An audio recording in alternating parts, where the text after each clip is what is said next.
काय मागू तुझ्याकडे?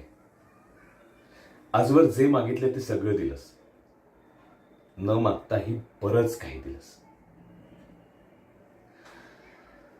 तुझ्याकडे जेव्हा येतो ना तेव्हा मनात अनेक शंका, समस्या आणि प्रश्न असतात.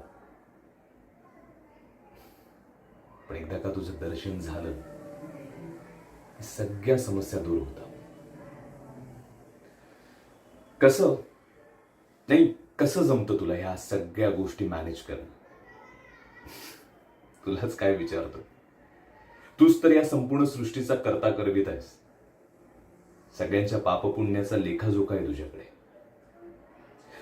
तू नेहमी म्हणतोस ना की माणसाने आपलं कर्म करत राहायचं, फळ एक ना एक दिवस नक्कीच मिळतं. तेच फळ आज मी अनुभवतो, माझ्या प्रामाणिक मेहनतीचं.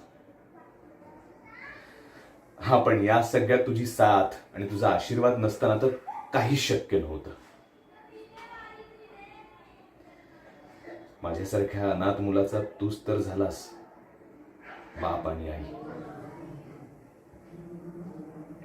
थँक्यू, खरंच. हा, पण आता मला माझ्यासाठी काहीच नकोय. आता मला जे हवंय ते माझ्यासारख्या अनेक अनाथ मुलांना त्यांच्यासाठी काहीतरी करायचंय. त्यांच्यासाठी आता झटायचं. त्यासाठी बळ दे, आशीर्वाद दे.